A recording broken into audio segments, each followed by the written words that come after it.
La parole que Dieu a mise sur mon cœur ce matin, je l'ai intitulée « Les richesses les plus précieuses ». Dis à ton frère qu'il existe des richesses qui sont les plus précieuses.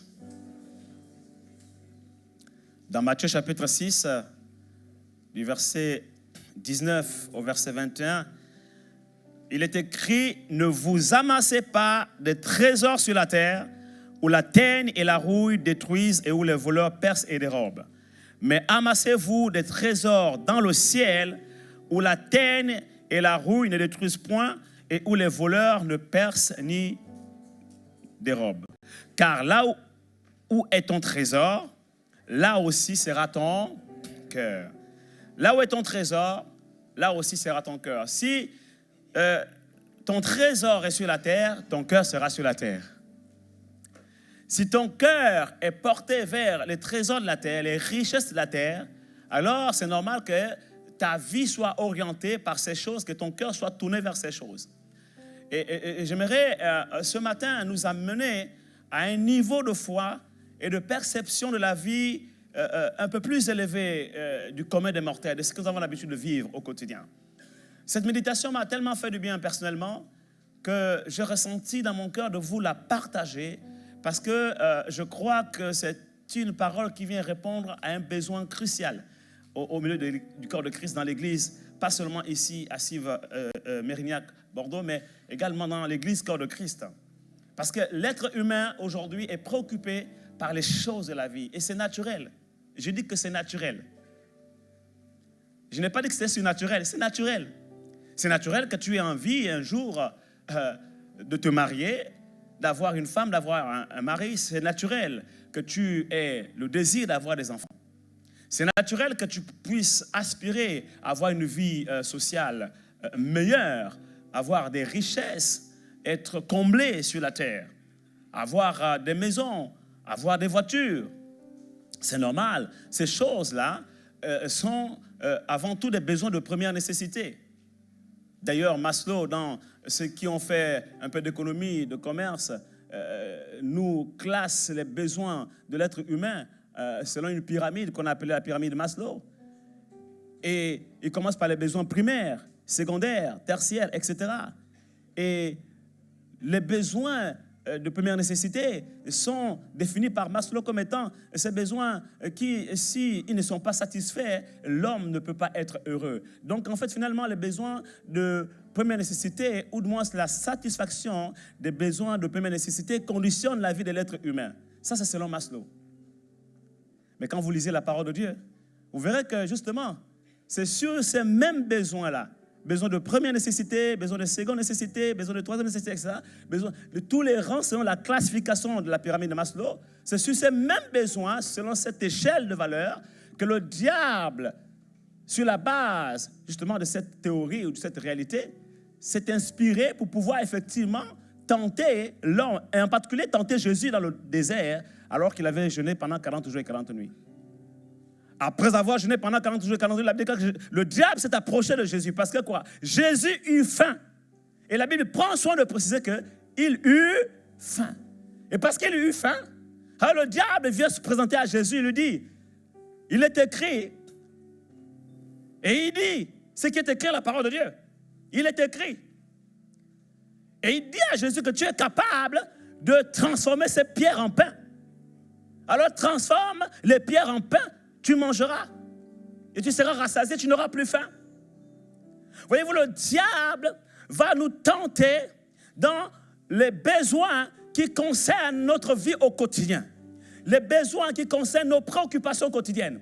Et c'est là que le diable va trouver une brèche et va s'engouffrer pour pouvoir nous créer des problèmes, pour pouvoir nous rendre la vie difficile. Parce qu'il sait que nos cœurs sont tournés vers ces choses. Parce qu'il sait que là où est ton cœur, là où est ton trésor, là aussi sera ton cœur. Et comme il sait que, en fait, l'homme est attaché à ces choses, il sait alors que le cœur de l'être humain est là. C'est là qu'il va venir justement attaquer ta vie, attaquer tes pensées, attaquer tes émotions, attaquer tes sentiments. C'est là qu'il va venir en fait s'engouffrer pour pouvoir effectivement te créer des problèmes et rendre ta vie difficile pour que tu comprennes qu'en réalité, tu as besoin de ces choses et sans ces choses, tu ne peux pas vivre, tu ne peux pas être heureux. Il va te faire comprendre que sans un enfant, tu ne peux pas être heureux. Il va te faire comprendre que sans un travail, tu ne peux pas être heureux. Il va te faire comprendre que sans une maison, tu ne peux pas être heureux. Il va te faire comprendre que sans une voiture, tu ne peux pas être heureux. Il va te faire comprendre que sans un mari, sans une femme, tu ne peux pas être heureux sur la terre. Et le cœur de l'homme est porté vers ces choses au quotidien. Et c'est ce qui est à l'origine de nos frustrations, de nos tristesses, de nos joies aussi. Parce que quand tu as trouvé un emploi, tu es content. Tu viens témoigner, alléluia, et tu es content. Et toutes les personnes qui t'ont vu triste te voient aujourd'hui joyeuse. Mais ce matin, Dieu aimerait nous amener à un autre niveau de compréhension. Alléluia. Lorsque vous lisez 1 Samuel, notez seulement le passage, parce que je commence à sentir l'onction de la prédication, je n'ai plus le temps de m'arrêter pour lire les textes. 1 Samuel chapitre 1, verset 1 à 7, la Bible nous parle de l'histoire de Anne. Anne, qui était la femme de Elkana. Elkana, un homme qui avait à l'époque 2 femmes. Heureusement que ce n'est plus le cas aujourd'hui. Et qui, en fait, avait un problème particulier avec la seconde, qui était donc Anne, parce que l'autre, Pénina, qui s'appelait Pénina, faisait des enfants, n'avait pas de mal à féconder. Par contre, Anne ne faisait pas d'enfants. Ce qui est bizarre, dans ce texte, la Bible déclare qu'elle ne faisait pas d'enfants parce que l'Éternel l'avait rendue stérile. Ah, j'étais tellement choqué par ce passage que je suis allé, je ne me suis pas empêché d'aller faire des recherches dans toutes les versions de la Bible pour pouvoir essayer de comprendre s'il n'y avait pas une autre explication à cette phrase. Mais bizarrement, toutes les versions s'accordent à dire que c'est l'Éternel qui l'a rendu stérile. Et une autre version, par exemple, dit l'Éternel l'a empêché d'avoir des enfants. D'autres versions disent en fait que l'Éternel l'a rendu stérile. Et toutes les versions disent la même chose du Seigneur. Il y a un problème à ce niveau. L'Éternel l'a rendu stérile. Mais nous revenons sur ce passage tout à l'heure. Alléluia. Et la Bible déclare qu'elle était tellement mortifiée dans son âme. Elle était triste. Pourquoi? Parce que son cœur était attaché à ça. Elle voulait avoir des enfants. Et surtout que sa rivale la mortifiait. Pour elle, c'était une honte. Pour elle, c'était une humiliation. Elle ne pouvait pas supporter de vivre sans enfants. Comme beaucoup de personnes aujourd'hui, en réalité, elles peuvent avoir tout sur la terre, mais parce qu'elles n'ont pas d'enfants, elles sont malheureuses. Ils sont malheureux. Parce que pour eux, en réalité, le bonheur est conditionné par le fait d'avoir des enfants. La Bible déclare, amassez-vous des trésors dans le ciel, où la teigne et la ronde ne détruisent point, et où les voleurs ne peuvent ni percer ni dérober. Ne vous amassez pas des trésors sur la terre, des richesses sur la terre. Parce que là où est ton trésor, là aussi sera ton cœur. Le Seigneur veut nous faire comprendre qu'en réalité, la joie de notre cœur est liée à l'endroit où se trouve notre trésor. Quelqu'un ne m'a pas encore compris ici. Je le répète, quand la Bible déclare que là où est ton trésor, là aussi sera ton cœur, la Bible veut nous faire comprendre que la joie de notre cœur, le bonheur de notre cœur est lié, est attaché à l'endroit où se trouve notre trésor. Alléluia. Si ton trésor est sur la terre, tes richesses sont terrestres, ton cœur aussi sera là où est ton trésor. Et ton cœur sera porté vers ces choses. Et dans la joie que tu auras dans ton cœur, sera une joie aussi terrestre. Mais j'ai une bonne nouvelle pour toi. Il y a une joie qui est au-dessus de la joie terrestre. Il y a une joie qui est au-dessus de la joie des hommes. Alléluia. La Bible nous parle de la joie du Seigneur. Il nous parle dans la parole de Dieu. Il n'est écrit que la joie de l'homme sera ma force. Nulle part dans les Écritures, il n'est écrit que la joie de la terre sera ma force. Nulle part sur la terre de la Bible, il est écrit que la joie du salaire sera ma force. Il n'est jamais écrit dans la Bible que la joie du mariage sera ma force. Il n'est pas écrit dans ma Bible, je ne sais pas dans la vôtre, mais dans ma Bible, il n'est pas écrit que la joie de l'argent sera ma force. Il n'est pas écrit que la joie du mariage sera ma force. Il n'est pas écrit que la joie des enfants sera ma force. Il n'est pas écrit que la joie de la carrière professionnelle, la joie du succès dans les affaires, la joie de la prospérité sera ma force. Mais il est écrit, la joie du Seigneur est ma force. Quelqu'un ici acclame Jésus.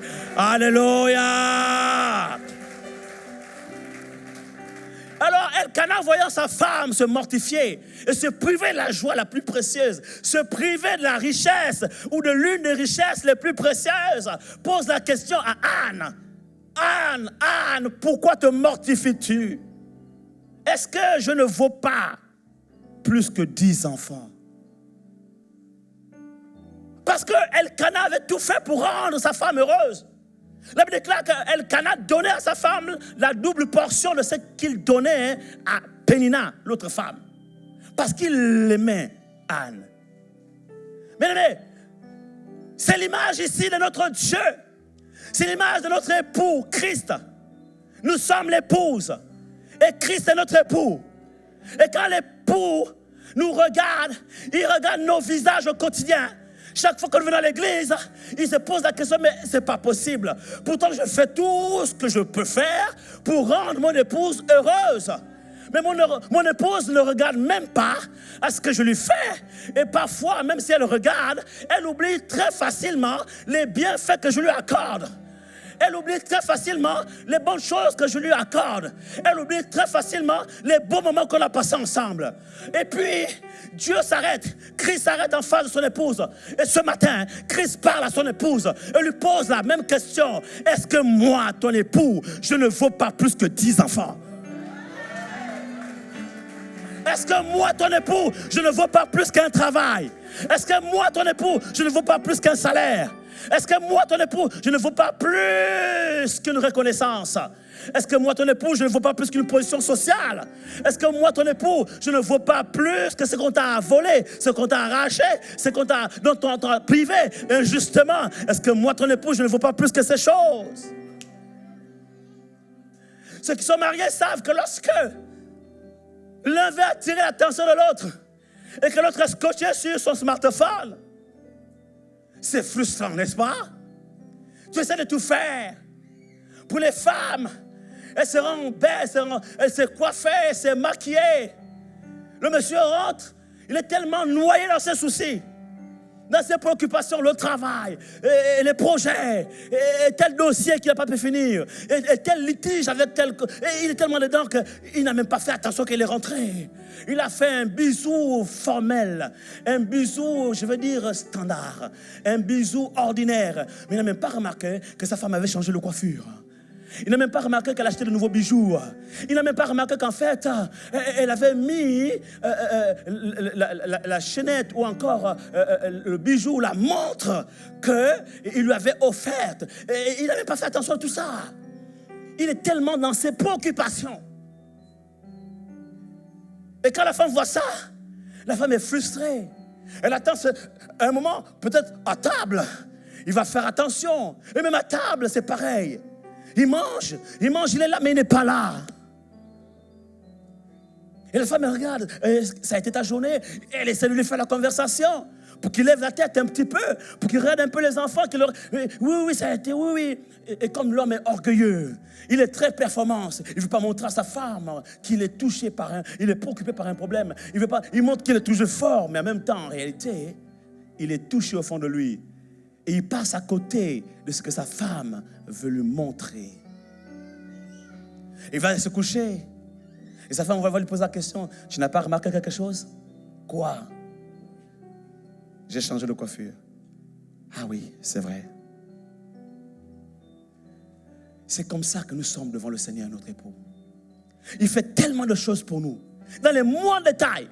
Si vous pouvez savoir ce que Dieu fait pour vous, au lever du soleil, jusqu'à son coucher, pendant que vous travaillez, pendant que vous circulez dans la vie, dans les moyens de transport, il se passe des choses dans le monde spirituel dont vous n'êtes même pas conscient. Il y a des plans de l'ennemi, du diable, de la sorcellerie qui sont disjonctés contre vos vies, mais qui sont démantelés à votre insu. Sans que vous le sachiez, Dieu est au contrôle de vos vies.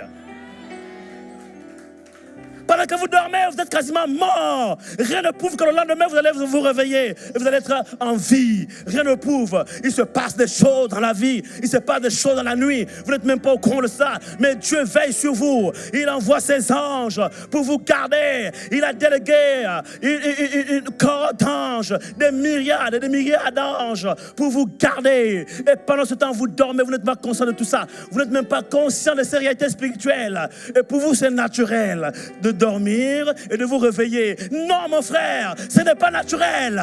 Parce qu'il y en a qui ont dormi et qui ne se sont pas levés ce matin. Notre vie est entourée. La Bible déclare que nous sommes environnés d'une si grande nuée de témoins. Notre vie sur la terre est une vie à fort enjeu spirituel. Il y a des choses autour de nous, bien-aimés. Jésus dit à Pierre, Pierre, Satan a réclamé ton âme pour la cribler comme on crible du froment. Bien-aimé, chaque jour, le diable réclame ton âme. Le diable a réclamé l'âme de Pierre comme il a réclamé l'âme de Job. Mais Dieu n'a jamais permis à ce que ton âme soit touchée. Il peut permettre à ce que ton corps soit touché. Il peut permettre à ce que ton compte bancaire soit touché. Il peut permettre à ce que tes biens matériels soient touchés. Il peut permettre, mais il ne permettra jamais à ce que ton âme soit touchée. Il veille sur ton âme. Il est le gardien de ton âme. Il est le bon berger. L'Éternel est mon berger. Je ne manquerai de rien. C'est lui qui me conduit dans les verts pâturages, qui me dirige près des eaux paisibles, qui restaure mon âme. Oh, quand je marche dans la vallée de l'homme la mort, je ne dois craindre aucun mal parce qu'il est avec moi. Sa houlette et son bâton me rassurent. Je dois en prendre conscience. Alléluia. Il prend soin de toi. Dans les moindres détails, il prend soin de toi, mon frère. Dans les moindres détails, je sais de quoi je parle. Il n'y a pas longtemps, nous étions à l'ancien local, au 244 avenue de Thouars, pour une fête. Je veux dire, une soirée d'évangélisation à coloration culturelle, organisée donc dans le cadre du plan stratégique d'évangélisation de l'Église. Et c'était avec nos amis des Antilles et des Caraïbes. Ça s'est très bien passé, nous étions contents. Au moment où je vais monter dans la voiture, je monte dans la voiture, je dis à ma femme, on va partir. On avait déjà embarqué, tout le monde était à bord. Et il faisait déjà nuit. Je ne voyais pas ce qu'il y avait devant moi. Parce que la voiture était haute. Et je ne savais pas qu'il y avait un petit enfant, tout petit. Il doit avoir peut-être 1 an, je ne sais pas. Et il est venu en fait devant la voiture, mais je ne l'ai pas vu pendant que j'étais en train de parler avec ma femme. Et puis au même moment, non, il y a la sœur Loïs qui arrive. Je dis, non, Loïs, s'il te plaît, pardon, non, nous on veut partir. Nous on a 40 bornes là, on veut partir. Elle dit, s'il te plaît, Pépé. Et puis, on baisse la vitre. Elle parle. Je dis, bon, nous, on va partir. Elle dit, attendez encore. Au moment dit, attendez encore, il y a une sœur, la sœur Lucie, qui passe devant nous, devant la voiture comme ça. Et au moment où elle passe, elle se retourne et regarde. Elle vient, elle attrape l'enfant, elle le sort de là. Et c'est là qu'on voit qu'il y avait un enfant juste devant notre voiture. My God! Imaginez ce instant. La sœur Loïs ne serait pas venue. La sœur Lucie ne serait pas passée. J'aurais démarré naturellement ma voiture. Naturellement. Je serais parti et boum, drame. On ne sait pas comment aujourd'hui on aurait pu gérer cet enfant, cette situation autant pour moi. En plus, c'était l'enfant de mon pasteur stagiaire, Aline Grégory. Vous imaginez? On est inconscient. Dans les moindres détails, la main de Dieu te contrôle. Oh, alléluia! La main de Dieu est au contrôle. La main de Dieu prend la sœur Loïs à l'instant où je vais démarrer pour venir m'arrêter. Et la même main bloque Loïs pour la faire parler contre mon gré. En ce moment, je n'avais pas envie de parler. Surtout pas d'avoir un entretien avec Loïs. En ce moment, je n'avais qu'une envie, c'est de rentrer chez moi. Dans les moindres détails, la main de Dieu est comme un pilote qui manipule tous les boutons pour que l'avion décolle, pour que l'avion vole, pour que l'avion atterrisse à bon port. Et Dieu commande ta vie. Il commande ton avion. L'avion de ta vie, c'est lui qui appuie sur les boutons. Alléluia. Et l'avion ne fait que suivre. Dans les moindres détails. Et on ressemble à Anne aujourd'hui. On ne prête pas attention à tous les moindres détails de notre vie. C'est pourquoi le psalmiste a dit, compte les bienfaits de Dieu. Mets-les tous devant tes yeux. Et tu verras combien le nombre en est si grand. Il dit, compte les bienfaits de Dieu. Et il nous explique comment compter les bienfaits de Dieu. Mets-les tous devant tes yeux. Si tu ne les mets pas devant tes yeux, tu ne pourras pas les compter. Quand bien même, si tu essaies de les mettre devant tes yeux, tu ne pourras quand même pas tous les compter. Mais le fait, l'expression mettre devant tes yeux signifie quoi? C'est prendre conscience. C'est penser à ce que Dieu a fait. C'est repasser. Même si tu ne t'en souviens plus de tout, mais au moins ce dont tu t'en souviens, pense. Et quand tu vas voir ce que Dieu a déjà fait dans ta vie, tu verras que ce que tu vis aujourd'hui n'est rien comparé à ce qu'il a déjà fait. Et tu verras que ses œuvres sont grandes. Acclame Jésus. Alléluia. Et tu verras que ses œuvres sont grandes. Pour que David ait la force et la foi nécessaire de renverser Goliath, il a fallu qu'il se souvienne que Dieu lui avait donné la force de vaincre l'ours. Et lui a donné la puissance et l'onction de déchirer un lion. Alors le même Dieu qui a fait cela dans le secret, pendant qu'il était en train de garder le troupeau de son père, c'est ce même Dieu qui lui donnerait la force de vaincre cet incirconcis de Goliath. Si tu ne te souviens pas de ce que Dieu a fait pour toi, tu auras du mal à vaincre tes ennemis présents. Je le répète et je le redis autrement. Si tu ne te souviens pas de ce que Dieu a fait pour toi dans le passé, tu auras du mal à affronter les défis du présent et tu risques de ne pas conquérir ta destinée future. La reconnaissance. Mais la reconnaissance passe par l'attention. Elkana a tout fait pour attirer l'attention de sa femme. Mais sa femme était tellement noyée dans les problèmes, dans les soucis, parce qu'elle n'avait pas d'enfant. Comme ce mari qui ne fait même pas attention que sa femme a changé de coiffure ou qu'elle a mis le bijou qu'il lui a offert il y a quelques jours. Parce qu'il est noyé dans ses préoccupations. Il est noyé dans ses problèmes. Parfois même, on fait subir à nos enfants notre attitude incrédule, notre attitude de manque de reconnaissance et de manque de foi envers Dieu. Les enfants sont autour de nous. Ils ont besoin de notre attention, ils ont besoin de notre amour. Mais nous sommes tellement préoccupés par tel dossier, telle lettre de l'huissier, et tel recommandé, et tel problème à régler. Et les enfants sont là. Et nous alors, est-ce qu'on a demandé à venir? Et nous alors, est-ce qu'on mérite ce traitement? Et à cause de l'huissier, à cause de quelqu'un qui dort paisiblement chez lui, tes enfants vont souffrir. Bien-aimés, compte les bienfaits de Dieu. Regarde les enfants qu'il t'a donnés et bénis l'Éternel. Que tu aies à manger ou pas, bénis l'Éternel pour les enfants qu'il t'a donnés et accorde-leur le temps dont ils ont besoin. Parce que ce que tu ne sais pas, c'est que sur la terre des vivants, il y en a qui aimeraient être à ta place et avoir les enfants que tu as. Les richesses les plus précieuses ne sont pas les richesses de la terre. Les richesses les plus précieuses sont les richesses que Dieu donne. Lorsque le jeune homme riche vient voir Jésus, il lui pose la question: que dois-je faire pour hériter le royaume de Dieu? Jésus lui dit: va et vends tout ce que tu as, donne-le aux pauvres, viens et suis-moi. La Bible déclare que le jeune homme fut attristé à l'instant. Pourquoi? Parce que son cœur était attaché au trésor et aux richesses de la terre. Donc sa joie était liée à ses richesses. Et s'il donne ses richesses, il n'a plus ses richesses, donc la joie le quitte. Voilà pourquoi la Bible déclare qu'à l'instant il fut attristé, parce qu'il voyait ses richesses partir, il voyait son trésor partir. Et comme son cœur était attaché à ce trésor terrestre, alors il voyait la joie aussi partir. Oh, à l'instant il fut attristé. Mais la question qu'il pose à Jésus est claire. Que dois-je faire pour hériter le royaume? Mais c'est quoi le royaume?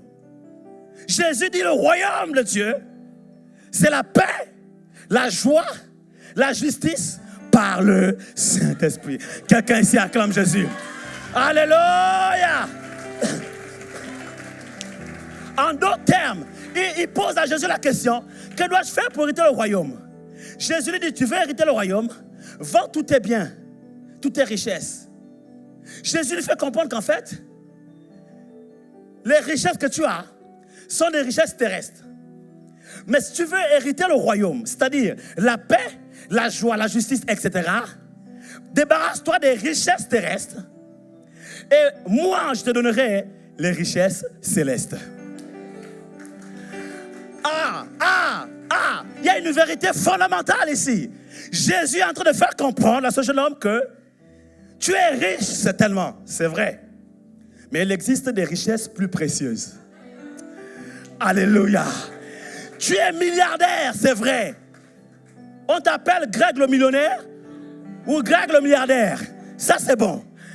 Mais il existe des richesses plus précieuses que l'argent, plus précieuses que l'or, plus précieuses que le diamant, plus précieuses que la voiture, plus précieuses que la maison, plus précieuses que le mari, plus précieuses que les enfants, plus précieuses que la situation sociale, plus précieuses que le statut social, plus précieuses que la prospérité. Il existe des richesses plus précieuses. Et ces richesses sont la paix, la joie, la justice, la fidélité, la foi. Oh, comme Jésus. Alléluia. Tu peux avoir des richesses terrestres, construire des maisons avec ton argent, avoir des voitures. Mais je connais des gens qui n'ont ni argent ni or, mais qui ont des voitures et qui ont des maisons. Quelqu'un m'a pas compris ici? Je le répète, tu peux avoir de l'argent dans ton compte bancaire, avoir de l'épargne, avoir des richesses, avoir une maison, avoir tout. Mais je connais des gens qui n'ont ni argent ni or, mais qui ont des maisons aussi belles que celles que tu as, qui ont des voitures aussi luxueuses que celles que...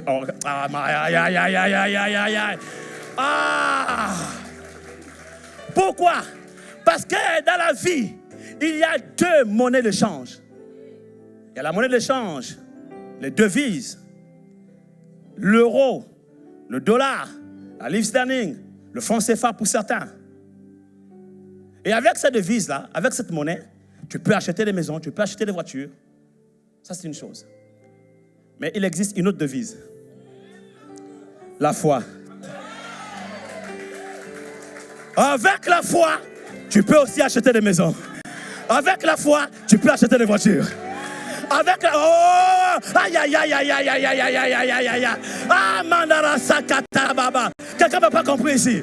Avec la foi, tu peux acheter des maisons, tu peux acheter des voitures, tu peux influencer les nations. Avec la foi. Oh, aïe, aïe, aïe, aïe, aïe. Quelqu'un acclame Jésus ici. Quelqu'un acclame Jésus ici. Quelqu'un acclame Jésus ici.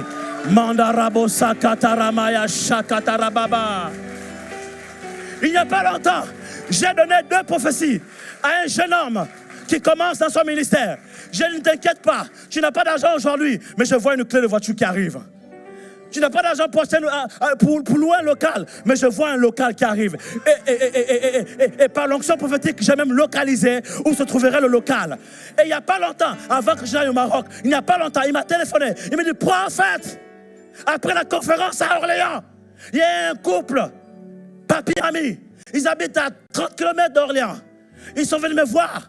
Ils ont été tellement bénis par la conférence qu'ils m'ont dit, il faut que tu viennes nous voir. On veut t'offrir une voiture. Attendez, c'est pas fini. Vous allez bien l'acclamer tout à l'heure.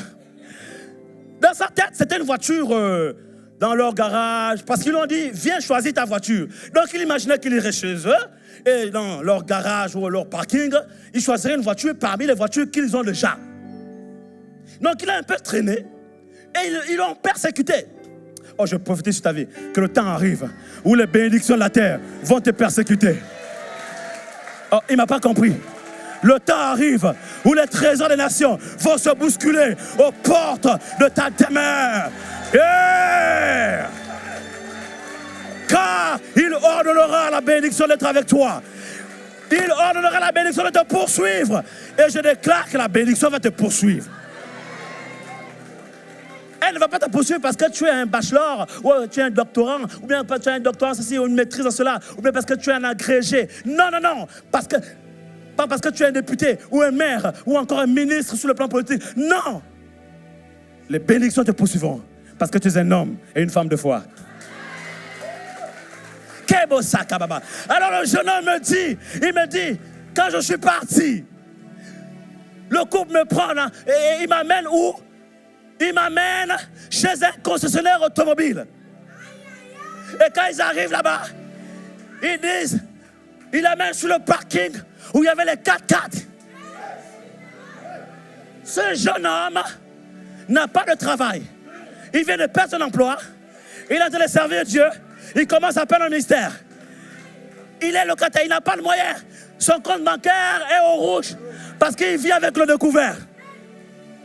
Alors, le couple de papier et mamie l'amène sur le parking où il y a les 4x4. Et là, ils disent, choisis. My God. My God. Je précise un détail. Ce n'était pas des voitures d'occasion, ni d'occasion neuve. Il s'agit de voitures, de voitures neuves, toutes neuves. Et le jeune homme me dit, mais je rêve ou quoi? Et là, il se souvient de la prophétie que je lui ai donnée quelques jours avant. Il dit, waouh, je n'imaginais pas que ça devait aller aussi vite. Je rêve.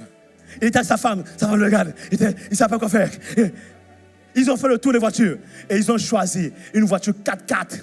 Mais quand il dit quelle voiture, il m'a envoyé la photo, j'ai dit, my God, Jesus Christ.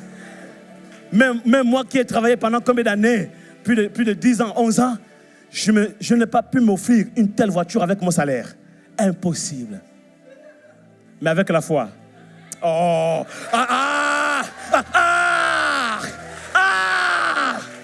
Et je n'ai pas fini. Il m'a dit, prophète, imagine combien la voiture a coûté. J'ai dit, bon, là, je ne connais pas trop les prix des voitures, mais quand même, j'imagine que ça a quand même coûté. Il me dit, donne un ordre de prix. J'ai dit, peut-être dans les 15 000 euros, 20 000 euros. Il dit, 30 000 euros. My God! Quelqu'un qui travaille depuis 10 ans n'a pas pu s'acheter une voiture de 30 000 euros. Quelqu'un qui a un compte au rouge et qui vit avec le découvert vient d'obtenir en quelques jours une voiture de 30 000 euros toute neuve. Pourquoi? Parce qu'il a la foi. Il n'a pas l'argent physique, il n'a pas la devise terrestre, il n'a pas la monnaie terrestre, il n'a pas la monnaie d'échange terrestre, bancaire, des banques de la terre, mais il a la monnaie d'échange de la banque du ciel. La foi. Acclame Jésus. Pourquoi tu limites Dieu? Les richesses les plus précieuses ne sont pas sur la terre. Elles sont dans le ciel.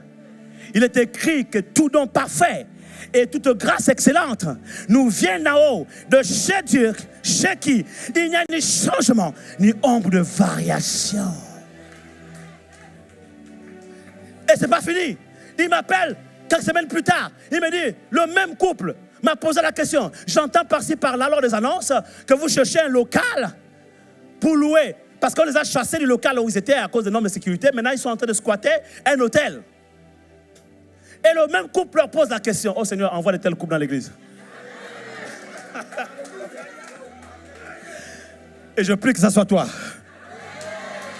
Parce que s'il se trouve, Dieu a déjà envoyé le couple en question. C'est comme cet homme-là qui priait tout le temps. Seigneur, ta parole déclare, la moisson est grande, mais il y a peu d'ouvriers. Seigneur, envoie les ouvriers dans la moisson. Lundi, il prie, Seigneur, envoie les ouvriers dans la moisson. Mardi, Seigneur, envoie les ouvriers dans la moisson. Mercredi, Seigneur, envoie les ouvriers dans la moisson. Jeudi, Seigneur, la moisson est grande, mais il y a peu d'ouvriers. Seigneur, envoie, je t'en supplie, les ouvriers dans la moisson. Vendredi, Seigneur, envoie les ouvriers dans la moisson. Samedi, Seigneur, envoie les ouvriers dans la moisson. Et quand il arrive dimanche au culte, Seigneur, je t'en supplie, envoie les ouvriers, la moisson est grande. Regarde les pécheurs, non, et les drogués, et les prostituées, et les délinquants, et la jeunesse. Seigneur, envoie les ouvriers dans la moisson. Et le Seigneur dit, va toi-même. Oh, quelqu'un ici acclame le Seigneur. Ah, va toi-même. C'est toi l'ouvrier. Ne pense pas d'abord à l'autre. Alléluia. Et le même couple lui pose la question, combien vous faut-il? Ça, c'est le genre de question que j'aime bien. Combien vous faut-il pour avoir votre propre local? Le petit, comme en fait il m'a appelé pour son père spirituel, donc c'est moi qui l'encadre là, et à chaque fois qu'il a un problème, il m'appelle. Il a dit, je vais réfléchir. Et il m'appelle vite. Il dit, prophète. Il est paniqué. Il dit, prophète. Je dis, qu'est-ce qu'il y a? Il dit, le même couple vient me voir. Ils m'ont dit, combien te faut-il pour avoir ton propre local? Je lui pose la question, comment as-tu répondu? Il dit, mais je n'ai pas encore répondu. Je voulais ton conseil. Tu veux mon conseil? Va voir un promoteur immobilier. Moi, je ne suis pas promoteur immobilier. Je ne connais pas combien ça peut faire. Tu vas voir un promoteur immobilier et tu lui expliques tes besoins. Quel genre de local veux-tu? Toutes les commodités, les salles des enfants, etc., des bureaux, etc., la surface et la forme, tout. Maintenant, lui va te faire une estimation. Et maintenant, tu prends l'estimation et tu vas donner.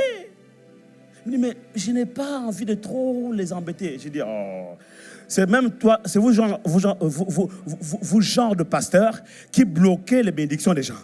Ils veulent être bénis. Ils veulent construire la maison du Seigneur. Toi, tu vas encore faire les choses des sentiments. Hein? Il va avoir un promoteur immobilier. J'ai dit, par contre, fais vite. Hein? Il dit, pourquoi? J'ai dit, mais parce qu'ils sont vieux.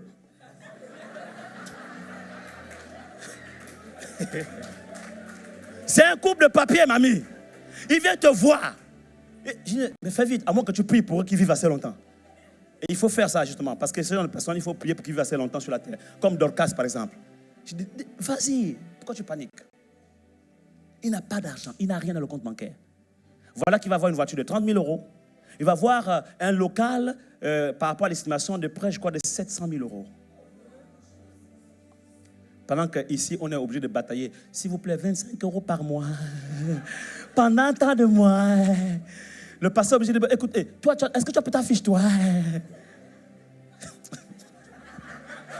Aide-nous, Seigneur, aide-nous. Oh. Quel est mon point? Pourquoi ce couple a réagi de la sorte? Je vais vous expliquer. Ce couple est immensement riche, mais n'avait pas de paix. Il dormait mal. Dans la maison, il y avait tellement de présences bizarres. Donc, ils avaient l'argent, ils avaient tous les biens matériels, les richesses de la terre, mais ils n'avaient pas la paix, ils n'avaient pas la joie de vivre, ils n'étaient pas heureux, malgré tout ce qu'ils avaient dans la vie. Et à travers la prière, ils ont assisté à la conférence à Orléans. Dieu les a visités. Ils ont été littéralement délivrés, guéris, libérés. Ils ont retrouvé la joie. Au sorti de la conférence, la femme sautait. Elle sautait comme ça. Une mamie, elle était tellement heureuse. Elle dit qu'elle n'a jamais dormi comme elle a dormi ce jour. Oh, quelqu'un ici acclame Jésus. Alléluia! Elle n'a jamais dormi comme elle a dormi ce jour. Et depuis ce jour, elle dort comme un bébé.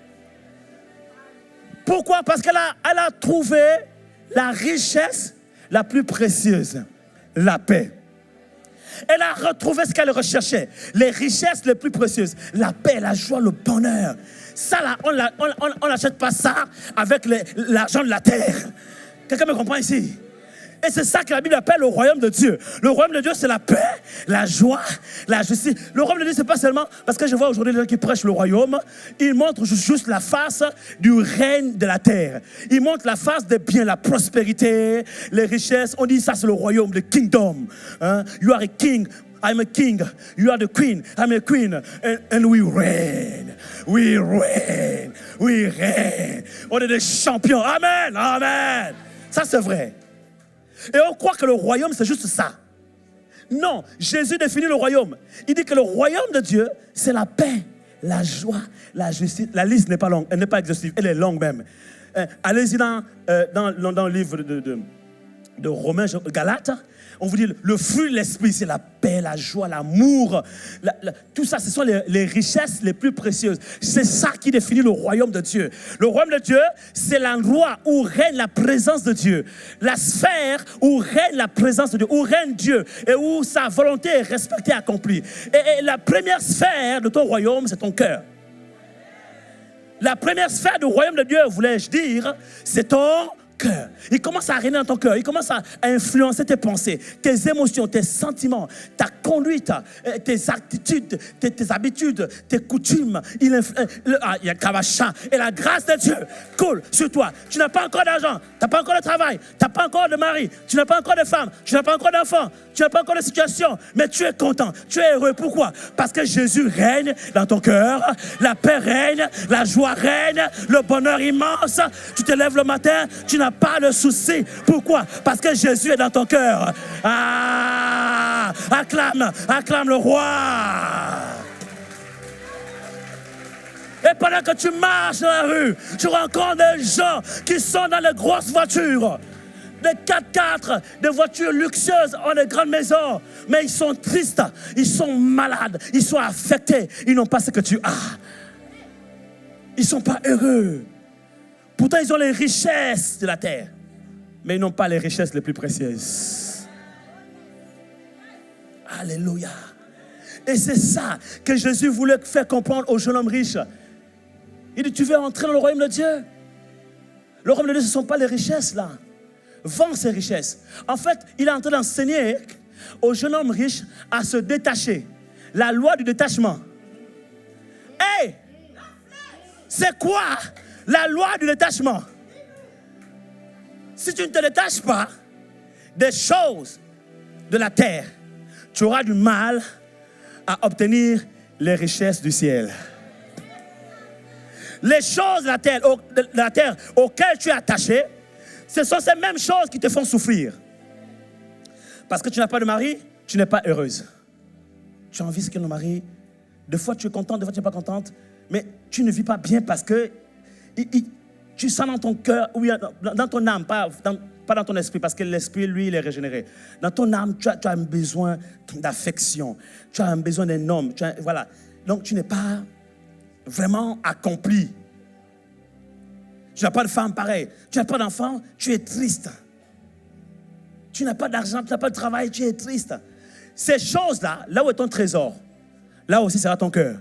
Donc, ces choses auxquelles ton cœur est attaché sont les mêmes choses qui te font souffrir. C'est vrai ou c'est faux? Il y en a qui trouvent le mari, à peine fiancé, les problèmes, ils se sont séparés, voilà encore d'autres chagrins. Chagrin d'amour. Avant que tu le connaisses, tu n'avais pas chagrin d'amour. Tu étais célibataire tranquille, tu venais à l'église, tu servais Dieu, tu étais bien. Maintenant, tu as tout fait, tu as secoué même, aller réveiller le prophète. Au point quand le prophète dort, il te voit dans le rêve en train de venir... parce que tu veux marier. Maintenant, quand tu rencontres le frère en question, problème relationnel. Parce que ça commence toujours à se frotter au départ, les caractères. Le faire, l'église le faire. Maintenant, voilà le problème. Tu n'es plus tranquille. Tu rentres chez toi. Avant, tu étais tranquille. Tu rentrais coucher, dormir. Voilà. Tu lèves le matin, tu vas à l'école sans souci. Voilà maintenant que tu as rencontré le fiancé et les caractères ne sont pas encore vraiment bien compatibles. Donc, le faire, l'église le faire. Voilà maintenant les soucis qui arrivent. Et demain ça va, demain ça ne va pas, demain il te dit on arrête. Chacun l'amour. Oh, Seigneur, je l'aime tellement. Mais tu serais resté tranquille. Quelqu'un ici acclame Jésus. Tu serais resté tranquille, en train de servir Dieu. Tu ne serais pas en train de gérer les chagrins d'amour en ce moment. Les mêmes choses auxquelles on est attaché, qu'on recherche, sont les mêmes choses qui nous font souffrir. Et le diable est tellement fin et malin qu'il a trouvé que c'est le bon moyen pour venir nous tenter. Il rentre là-dedans. Il dit à Jésus, tu as faim, non? Change les pierres en pain. Change les pierres en pain. Parce que tu as faim. Mais écoutez la réponse de Jésus. J'ai bien aimé la réponse de Jésus. Il dit, l'homme ne vivra pas de pain seulement, mais de toute parole qui sort de la bouche de l'Éternel. Ah! Ah! Écoutez la révélation. Jésus fait comprendre au diable que ma vie n'est pas attachée au pain de la terre. Il dit, je peux changer les pierres en pain, mais ce n'est pas ce qui me donne la vie. J'ai fait déjà 40 jours et 40 nuits, sans manger et sans boire. Je ne suis pas mort. Je parle à quelqu'un ici. Ça fait des années que tu galères. Ça fait des années que tu n'as pas de travail. Mais tu n'es pas mort. Ça fait des années que tu n'as pas de mari. Mais tu n'es pas pour autant mort. Oui, il faut peser le te. Je suis dans ce pays-là. Alléluia. Ça fait des années que tu n'as pas suffisamment d'argent. Mais tu n'es pas mort. Tu vis. Et bien même. En bonne santé même. Oh, acclame Jésus. Ah! Donc Jésus est en train de faire au diable un cours de biologie spirituelle. Le diable lui fait comprendre que la vie est liée à l'alimentation du pain, voilà, de la terre. Jésus lui fait comprendre que l'être humain normal, c'est vrai, il doit manger pour vivre. Mais moi, je dois faire 40 jours. Et 40 nuits sans manger, sans boire. Mais je vis. Comment expliquer que quelqu'un est resté 40 jours? 40 jours, ce n'est pas 40 heures. 40 jours, ce n'est pas 40 minutes. 40 jours, c'est 40 jours. Et on précise 40 jours et 40 nuits. Ça veut dire que c'est 24 heures fois 40. Sans manger, sans boire. Biologiquement et médicalement, scientifiquement, il est démontré que c'est impossible. C'est impossible. Tu peux aller jusqu'à 3 jours, mais après, tu ne peux plus tenir. Et Jésus a tenu. Qu'est-ce qui a fait qu'il tienne pendant 40 jours et 40 nuits sans manger, sans boire et qu'il continue à vivre? Il donne la réponse dans le même verset. Il dit, l'homme ne vivra pas de pain seulement, mais de toute parole qui sortira de la bouche de l'Éternel. Ça veut dire que tu peux rester sans manger, sans boire. Tant que tu es attaché à la parole de Dieu. Tant que tu es en communion avec la parole de Dieu. Tant que tu te nourris de la parole de Dieu. Tant que ton homme intérieur est nourri. Ton homme intérieur, l'esprit est nourri correctement. L'esprit est fort. Et comme c'est l'esprit de l'homme qui soutient le corps de l'homme, alors ton esprit soutient ton corps et l'esprit donne la vie à ton corps mortel. Oh, aïe, aïe, aïe, aïe, aïe, aïe. C'est ce qui est écrit, n'est-ce pas? L'esprit donne la vie à ton corps mortel. Ça veut dire quoi? Ça veut dire que pendant que les gens cherchent la nourriture de la terre, les richesses de la terre pour vivre, donner la vie à leur corps physique, la Bible déclare qu'il existe des richesses plus précieuses qui donnent aussi la vie à nos corps physiques. La parole de Dieu.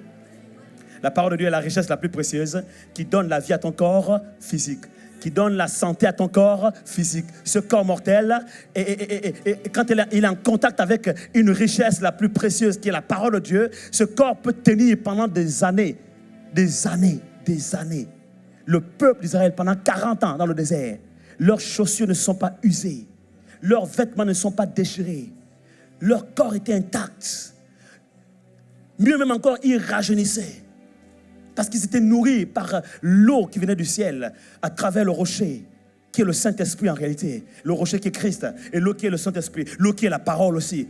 Donc ils étaient nourris par l'eau de la parole. Et puis la manne qui tombait du ciel, la manne qui symbolise aussi la parole, le pain descendu du ciel. C'est ça la leçon que Jésus est en train d'inculquer à Satan. Il dit, le peuple a marché 40 ans dans le désert. Ils ne sont pas morts. Ils sont morts à cause de leur désobéissance, de leur rébellion. Mais ils ne sont pas morts de faim. Pourquoi? Parce qu'ils ont bu de l'eau du rocher, l'eau de la parole. Ils ont mangé le pain de vie qui descend du ciel. Ils ont bu de l'eau du Saint-Esprit. C'est ça les richesses les plus précieuses. Tu peux vivre sur la terre sans argent terrestre. Mais tant que tu as le Saint-Esprit en toi, tu as la parole de Dieu en toi, tu as la foi, tu as la joie du Seigneur, tu as la paix de Christ qui surpasse toute intelligence. Tu as ces choses précieuses, spirituelles en toi. Ton homme intérieur sera tellement nourri qu'il deviendra fort parce que bien bâti. Et cet homme intérieur soutiendra ton corps dans le désert. Tes chaussures ne seront jamais usées. Tes vêtements ne seront jamais déchirés. Ton corps ne sera jamais usé et détérioré. La maladie ne te touchera pas. Même si elle vient, elle repartira comme elle est venue. La santé divine sera ton partage. Tu vivras assez longtemps sur la terre pour accomplir les œuvres de l'Éternel.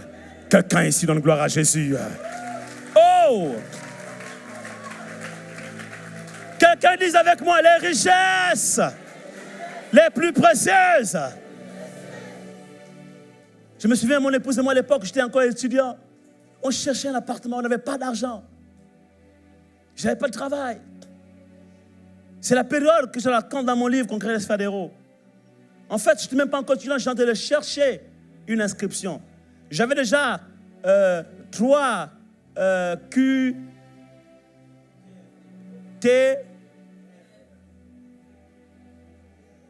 J'avais déjà 3 OQT. Obligation de quitter le territoire. Et là, je dis, Seigneur, on va faire comment? On se tourne vers les frères. Il fallait des garants. Les frères qui travaillaient. Les frères, logique humaine, ils ont raison. Vous allez payer le loyer comment? En fait,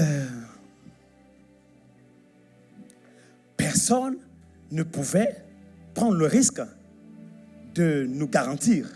Personne. Et un jour, pendant que je prie, Seigneur, l'appartement, on va faire comment? L'appartement. Et j'avais trouvé ma fiancée. Bon, quand elle était fiancée, elle habitait avec des sœurs. Et quand on s'est mariés, je l'ai trouvée là. Il fallait qu'on parte de là. Vous imaginez quand il fait chaud comme ça, un petit appartement, il fait tellement chaud, il n'y a pas de climatisation. Les sœurs, elles ont envie de se mettre à l'aise. Toi, tu es là, au milieu, comme un cheveu dans la soupe. Donc, j'avais tellement honte que je passais tout mon temps dans la chambre, enfermé, en train de prier. Et des fois, je sortais, mais tu vas où je marche. Parce que je dis, Seigneur, il faut que ça s'arrête, il faut que ça change. Donne-moi un appartement. Et dans ma tête, j'imaginais que des gens nous feraient des dons, on aurait l'argent matériel, les richesses de la terre. Et puis, on irait, on prendrait, on paierait le premier mois, etc., et caution. J'entends cette parole dans mon esprit.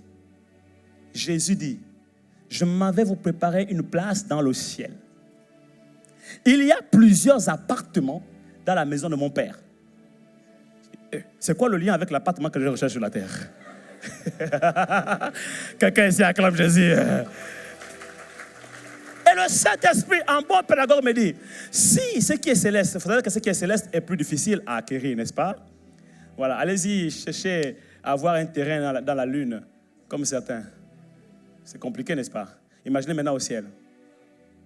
Si Jésus est allé te préparer une place au ciel et qu'il y a un appartement qui t'attend dans le ciel, parce qu'il y a plusieurs appartements à la maison de mon père, et que tu as ton appartement là-bas, tu penses que c'est sur la terre où tu n'auras pas un appartement?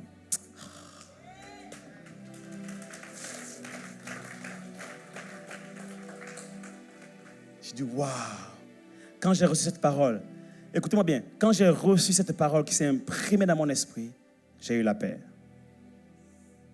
J'ai eu la paix. En fait, je vais te dire une chose. Quand tu cherches un appartement, tu crois que tu as besoin d'un appartement. En réalité, tu n'as pas besoin d'appartement.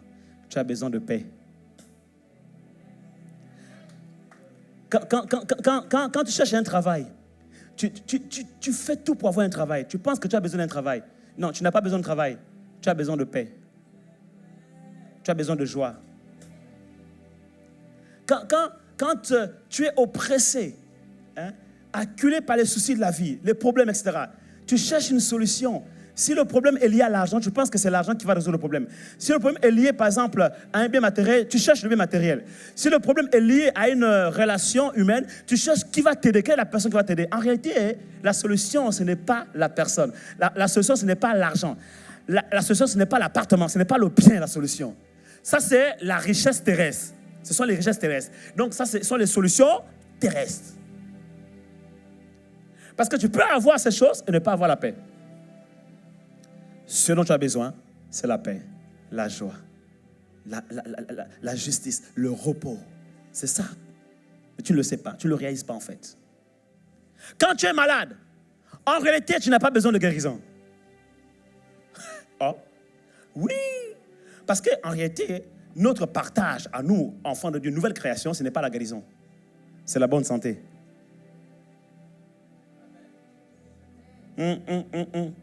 Notre partage à nous, nouvelle création, c'est la santé divine. La guérison, c'est pour les gens de ce monde.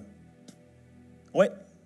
nous les chrétiens, nous de nouveau, nouvelle création, c'est la santé divine. C'est pourquoi il est écrit, je souhaite que tu prospères à tous égards, comme prospère l'état de ton âme et que tu sois en bonne santé. Ça, c'est la volonté parfaite de Dieu pour ta vie. Pourquoi? Parce que quand tu es malade, tu vas te guérir, tu peux retomber malade. Mais quand tu es en bonne santé divine, tu ne tombes plus jamais malade. Oh, acclame Jésus! Ah! Donc, ce dont tu as besoin, ce n'est pas la guérison. Quand tu demandes à Dieu la guérison, tu limites ta foi aux besoins humains. Jésus a dit, ce sont les païens qui recherchent ces choses. Le manger, le boire, le vêtir, la situation sociale, la guérison, la délivrance. Un enfant de Dieu, né de nouveau, ne cherche plus la délivrance. Il vit la liberté glorieuse des enfants de Dieu. Car c'est pour la liberté que Christ nous a affranchis. Quelqu'un me comprend ici? Oh, ce matin, je vais élever votre niveau de foi à une dimension encore plus haute.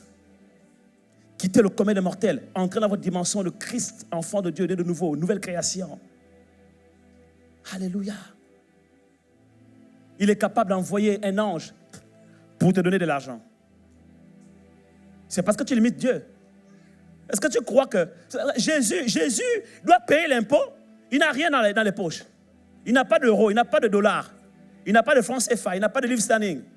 On lui dit qu'il faut payer le tribut à César. Il faut payer l'impôt à César. Qu'est-ce qu'il fait? Il envoie ses disciples aller pêcher un poisson. Ils ouvrent le ventre, il sort une pièce d'argent qui correspond au montant de l'impôt.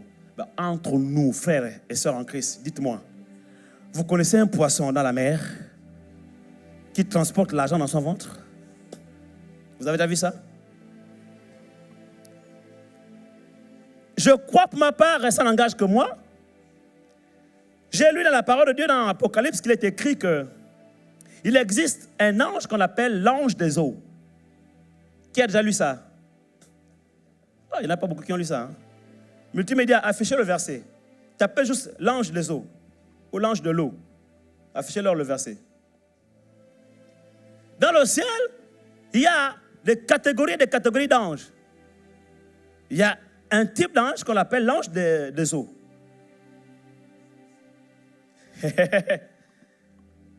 Dites-moi, l'esprit des eaux, à quelle forme? L'esprit des eaux a une forme de poisson, n'est-ce pas? L'esprit des eaux, c'est quoi? C'est un ange, non?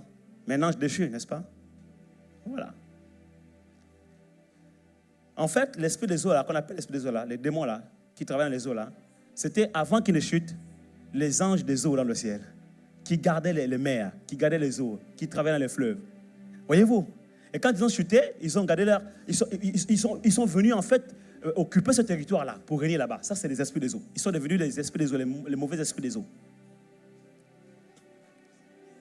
Et je crois pour ma part que lorsque Jésus demande aux disciples d'aller pêcher le poisson, Jésus savait déjà que, en fait, il y avait un transfert Western Union du ciel vers la terre. Alléluia. Alléluia. Et que ce transfert n'allait pas venir avec un logiciel ou encore avec un système informatique de télétransmission. En fait, cet argent-là descendait du ciel sur la terre avec un convoyeur de fonds. Il a envoyé un ange convoyeur de fonds pour venir livrer l'argent sur la terre. Oui. Vous limitez Dieu. Est-ce que vous avez la foi pour croire que vous pouvez aller devant un distributeur comme ça? Je ne veux pas citer la banque ici parce qu'on a des banquiers ici. Sinon, quand ils vont commencer à voir les chrétiens au mur de leur banque, ils vont commencer à voir. Tu vas devant un distributeur, tu dis, distributeur, donne-moi l'argent. Est-ce que tu as la foi pour croire que c'est possible? Si tu as la foi pour croire que c'est possible, tu verras l'argent sortir. Seulement l'argent qui va sortir là, rassure-toi, ce n'est pas l'argent qui sort de la banque. Parce que Dieu ne braque pas les banques. Dieu n'est pas un braqueur de banque. Okay? Il va juste utiliser un point de contact, comme la mer, comme l'eau, hein, avec le poisson, pour te faire descendre l'argent du ciel sur la terre. Mais il y aura des anges convoyeurs de fonds, des anges banquiers qui seront derrière le distributeur pour te donner l'argent. Aïe, aïe, aïe, aïe, aïe. À ce niveau-là, beaucoup ne sont plus là. Amen, amen. Je crois pour ma part que même Jonas, vous avez déjà vu un poisson qui avale un être humain et qui le garde tranquillement, vivant? J'ai vu ça. Jonas était prophète. Quand il demande aux gens de le jeter dans l'eau, il avait déjà compris qu'il fallait qu'il libère le bateau. Et que Dieu l'avait envoyé un ange pour l'accueillir. Un ange qui va le transporter jusqu'à Ninive. Mais nous, notre petite compréhension humaine limite Dieu. Et quand Jonas se retourne au ventre du gros poisson, Jonas même, il savait. Il savait qu'il était dans le ventre d'un ange. Simplement. L'ange des eaux. Vous avez trouvé le verset? Et j'entendis l'ange des eaux qui disait, tu es juste, toi qui es, et qui était, tu es saint, parce que tu as exercé ce jugement. Je parle que l'ange des eaux ou les anges des eaux se mettent en mouvement à ta faveur pour faire venir vers toi les trésors des mers, les trésors des eaux, les richesses des eaux. Parce que dans le ciel, tes richesses les plus précieuses, le compte est déjà garni. Tu ne fais que faire un transfert de fonds. Et ce transfert de fonds, ce virement, ça vient soit avec un convoyeur de fonds, ou ça vient de façon avec... Ça peut être un ange céleste, ça peut être un ange humain que Dieu utilise pour te bénir. Quelqu'un ici acclame Jésus. Alléluia. Alléluia. On limite trop Dieu. Lèvons-nous un instant, on va terminer. Thank you, Lord. Merci, Seigneur.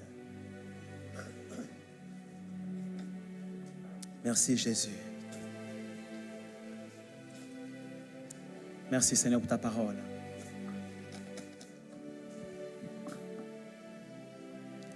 Quelqu'un ici s'inquiète pour ses études. Et tu crois que tu as besoin de succès, tu as besoin de réussite. En fait, tu n'as pas besoin de succès. Tu n'as pas besoin de réussite. Non. Tu as simplement besoin de l'intelligence divine. Ça, c'est la richesse la plus précieuse. Que Dieu puisse donner à un étudiant, à un travailleur, à un concepteur, à un homme d'affaires. C'est pourquoi Jésus a dit que si on te prend ton manteau, laisse-le aussi prendre ta tunique. Parce qu'ils prennent les richesses terrestres. Ils partent avec. Mais ils ne peuvent pas voler les richesses célestes, les richesses spirituelles, les plus précieuses qui sont en toi. Celui qui te vole ton argent ou qui te prend ton argent et qui refuse de te le rembourser, ne sait pas qu'il ressemble à cette personne qui a juste volé ton poisson, mais elle ne sait pas pêcher. Laisse-la prendre ton poisson, laisse-la prendre ta tunique, laisse-la prendre ton manteau, c'est pas grave. Toi, tu as reçu la richesse la plus précieuse. Parce que les richesses les plus précieuses fructifient et se multiplient. Un grain en donne 10, 10, 30, 30, 70 et au centuple. Elles se multiplient. Les richesses les plus précieuses, elles sont en toi, elles sont pour toi et personne ne pourra te les voler. Parce qu'elles sont dans les lieux célestes où la teigne et la rouille ne peuvent détruire et où les voleurs ne peuvent percer ni dérober. Elles sont dans ton cœur. Garde les richesses les plus précieuses. Et tu verras que les richesses terrestres viendront à toi naturellement, de façon surnaturelle. Car il n'y a rien de ce qui est visible qui ne tire son origine de choses invisibles. Pour que l'argent vienne à toi naturellement, pour que les richesses de la terre viennent à toi naturellement, il faut déjà que tu aies acquis les richesses les plus précieuses. Les richesses les plus précieuses sont immatérielles. Les richesses naturelles sont matérielles. Mais les richesses naturelles ne sont que la conséquence des richesses surnaturelles. Les richesses matérielles ne sont que la reproduction ou encore la résultante des richesses immatérielles. Donc, si je veux obtenir les richesses matérielles, je dois d'abord me préoccuper des richesses immatérielles. Je ne peux pas obtenir les richesses matérielles si au départ, je n'ai pas acquis les richesses immatérielles. Si je n'ai pas les richesses immatérielles, si je ne suis pas riche spirituellement, il me serait difficile d'être riche naturellement. Et même si j'acquiers la richesse naturelle terrestre, alors que je n'ai pas la richesse immatérielle céleste, les richesses matérielles terrestres que j'ai acquises ne dureront pas longtemps. les voleurs, la teigne et la rouille peuvent les atteindre. Et parce que je n'ai pas acquis les richesses immatérielles, surnaturelles et célestes, je serai comme le jeune homme riche, attristé, parce qu'on m'a volé mon argent, parce qu'on m'a volé ma voiture, parce qu'on m'a volé mon bien, parce qu'on m'a séparé de quelque chose auquel je tenais, une richesse matérielle qui avait beaucoup de valeur pour moi. Mais lorsque tu as acquis les richesses immatérielles, les richesses spirituelles, même quand on t'enlève une richesse matérielle, tu n'es pas affecté, tu ne souffres pas, tu n'es pas attristé, tu es toujours joyeux et tu dors le cœur en paix parce que tu sais que tu as tout pleinement en Christ.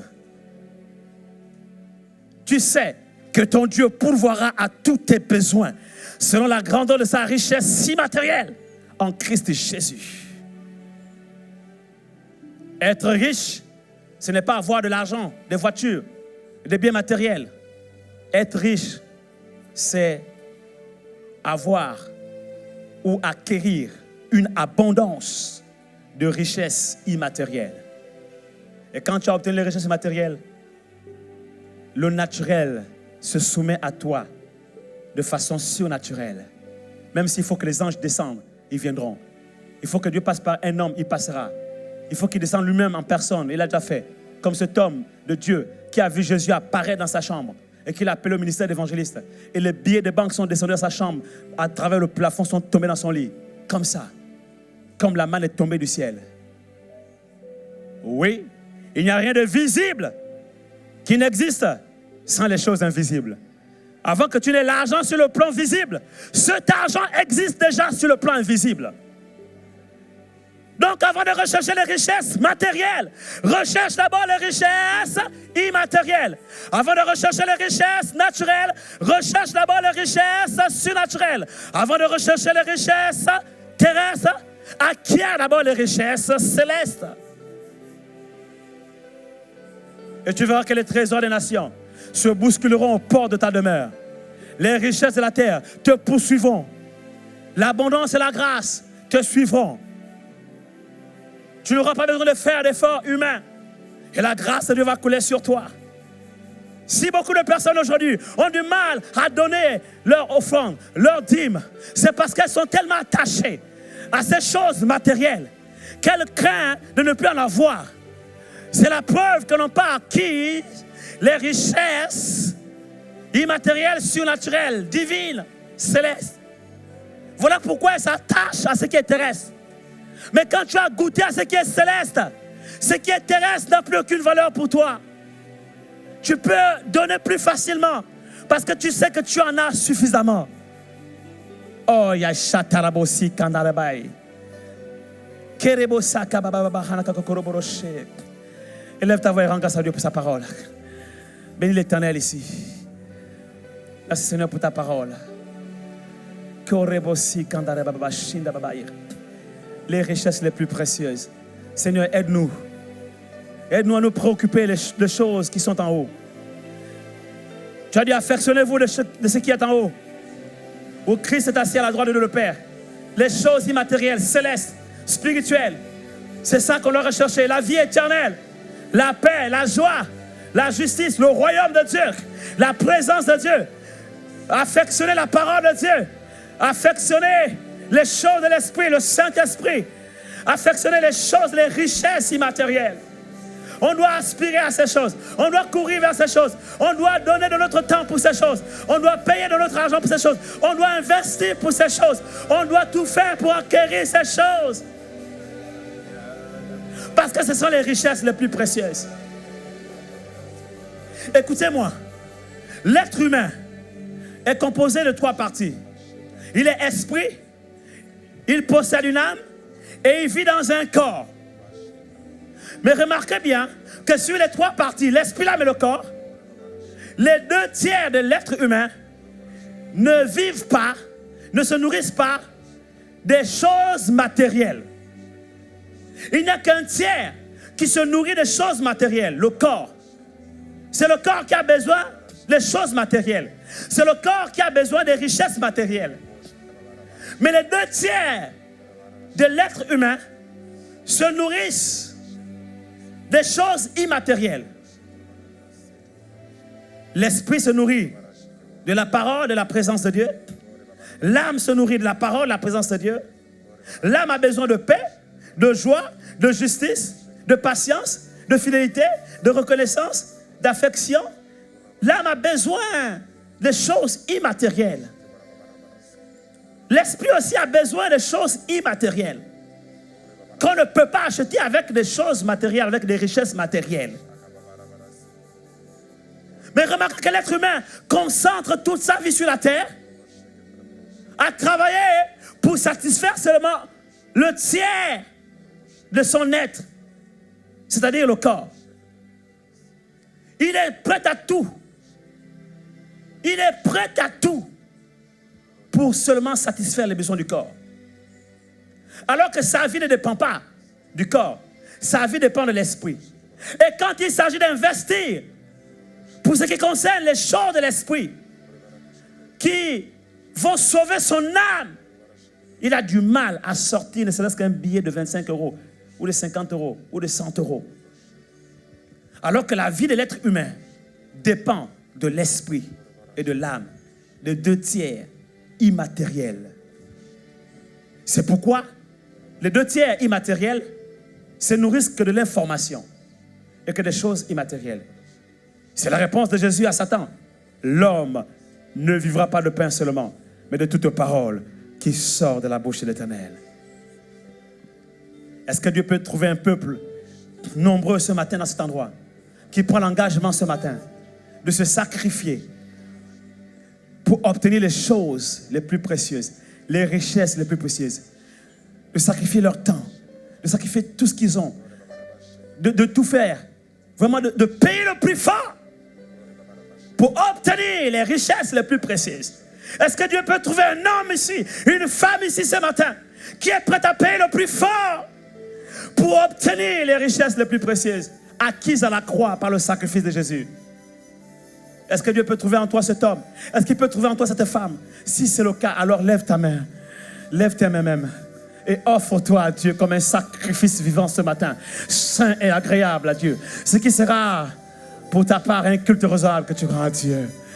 Offre-toi entièrement comme un sacrifice vivant, saint et agréable à Dieu. Dis, prends tout, Seigneur.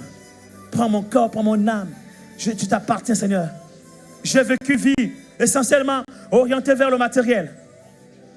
Et c'est ça qui m'a fait souffrir jusqu'à présent. Je souffre aujourd'hui, je suis triste, j'ai des problèmes, je ne dors pas bien, parce que je cours après les richesses terrestres matérielles. Mais j'ai compris ce matin que ma joie, ma paix, mon bonheur ne dépendent pas de ces choses.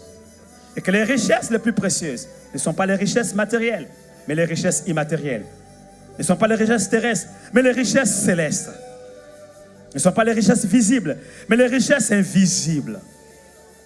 Élève ta voix, élève ta voix, élève ta voix. Parle à Dieu, parle à Dieu. Offre-lui ton cœur, ta vie entière. Renonce à ce que tu as aujourd'hui. Dis, je me détache. La loi du détachement. Je me détache. Je me détache.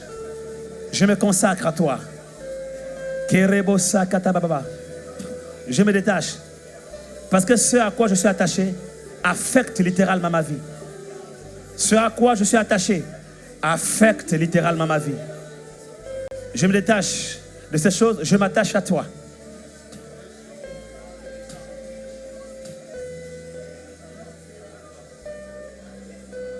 Quand on est attaché aux choses matérielles, nos cœurs sont tournés vers les choses matérielles. On regarde la montre parce qu'on a des choses matérielles à faire. Mais David a dit, mon désir ardent, mon vœu suprême, c'est d'être dans ta présence, Seigneur. Je désire plus que tout demeurer dans ta présence.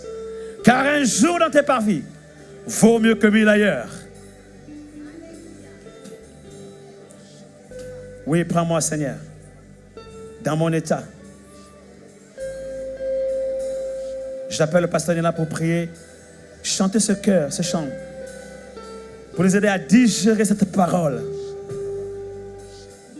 Il y en a ici qui doivent se séparer de leur richesse matérielle, qui doivent se séparer de leur argent pour investir pour la cause du royaume.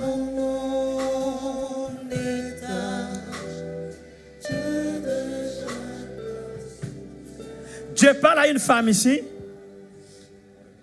Tu recherches un enfant. Tu es comme Anne. Tu t'es retrouvé dans la situation de Anne. Écoute-moi.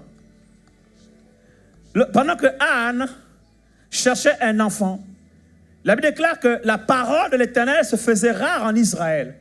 Parce qu'aucun prophète ne s'était plus levé pour parler au peuple de Dieu. La parole de l'Éternel se faisait rare. En d'autres termes, pendant que Anne recherchait un enfant, Dieu lui cherchait un prophète. Pendant que tu cherches un enfant, Dieu cherche quelqu'un, un de ses serviteurs. Pendant que tu cherches un enfant pour satisfaire tes besoins matériels, Dieu cherche un prophète, il cherche un évangéliste, il cherche un intercesseur, il cherche un serviteur pour répondre aux besoins immatériels de son cœur. Le jour où Anne a compris cela, Anne s'est détachée de ce problème, de ce besoin qui lui tenait tant à cœur. Elle est partie au temple, elle est venue devant le trône de la grâce. Elle a déposé ses soucis, ses chagrins au pied de la croix, au pied de la grâce, au trône de la grâce. Elle a dit à Dieu maintenant, j'ai compris les battements de ton cœur, j'ai compris que tu as des besoins, tu cherches un prophète. Alors, je renonce à l'idée et au besoin d'avoir un enfant, au désir ardent d'avoir un enfant. Je renonce, Seigneur. Mais j'accepte et j'épouse les besoins de ton cœur. Tu cherches un prophète? Alors me voici. Si tu peux trouver en moi cette femme porteuse, cette mère porteuse, digne. Je ne suis pas digne, mais si tu peux me donner la grâce de porter dans mes entrailles ton prophète, c'est celui que tu recherches pour ton peuple, qui parlera et qui annoncera les oracles de l'Éternel à ton peuple, la voix de l'Éternel à ton peuple. Alors me voici, Seigneur. Et parce que Anne s'est disposée de la sorte, elle déclare que l'année suivante, à la même époque, Anne enfanta un enfant qu'elle nomma du nom de Samuel, qui signifie littéralement en hébreu celui qui écoute Dieu, tel un prophète. Celui qui écoute Dieu. D'autres versions disent l'Éternel a entendu, mais littéralement en hébreu il est écrit celui qui écoute Dieu, l'homme qui écoute Dieu. La loi du détachement t'amène à te détacher de tes propres besoins pour t'attacher aux besoins du cœur de Dieu. Une femme cherche un enfant ici. Voici une parole de sagesse. Renonce à l'idée d'avoir tes propres enfants. Commence à adopter des enfants qui ne sont pas tes enfants, de façon à ce que ces enfants deviennent pour toi comme tes propres enfants. Commence à prendre soin de ces enfants-là comme tes propres enfants. Je ne parle pas forcément d'une adoption juridique ou administrative. Je parle d'une adoption qui peut être une adoption de cœur. Un enfant, l'enfant d'une autre femme, que tu adoptes par une alliance de cœur. Et devant Dieu, tu prends l'engagement de t'en occuper. Choisis une famille, demande à Dieu de te conduire, de te parler. Choisis une famille qui a besoin réellement d'aide. Pose un acte de foi, un acte prophétique. Et occupe-toi d'un enfant ou deux enfants, selon tes moyens. Septembre, ça va être la rentrée scolaire, par exemple. Tu te dis, la rentrée scolaire, c'est moi. Telle chose, c'est moi. Anniversaire, c'est moi. Parfois, tu peux prendre l'enfant, tu peux l'amener chez toi, l'enfant peut passer le week-end chez toi. Des choses comme ça, des actes que tu vas poser qui montrent que tu t'es détaché totalement. Tu t'es détaché totalement de ce désir amer qui t'a rendu si amer d'avoir des enfants. Et tu as compris qu'en réalité, tu es né simplement pour être une mère. Et être une mère ne demande pas forcément avoir ses propres enfants. Être une mère, c'est être une mère. C'est avoir une attitude de mère, un cœur de mère, un comportement de mère. Alors tu deviens mère. Et quand tu deviendras mère, le ciel verra que tu es devenue mère. Et que peut-on refuser à une femme qui est devenue mère? Alors le ciel se réunira. Et Dieu dira aux anges, maintenant qu'elle est devenue mère, alors envoyez-lui les enfants. Et tu verras l'année suivante, où au temps marqué par Dieu, au temps fixé par sa propre autorité, tu deviendras enceinte. Et toi aussi, tu porteras un enfant. Tu enfanteras un enfant. Parce que tu as préparer ton corps, ton organisme à être une mère. Ton cœur est un cœur de mère. Alors le ciel ouvre ses portes et t'envoie les enfants. Parce que Dieu n'envoie pas les enfants chez une personne, une femme qui n'est pas une mère. Je le répète, Dieu n'envoie pas les enfants chez une femme qui n'est pas mère. Il y a des gens qui ont des enfants, mais qui ne sont pas mères. C'est pareil pour ceux qui recherchent à l'emploi. Et vous prenez le même exemple, vous le transposez sur tous les plans de la vie. Et vous comprendrez l'instruction prophétique qu'il y a derrière. Et vous en tirerez la bénédiction qui se cache derrière. Car ainsi a parlé l'Éternel. Ainsi a parlé l'Éternel à travers la bouche de son prophète ce matin. Quelqu'un ici acclame Jésus.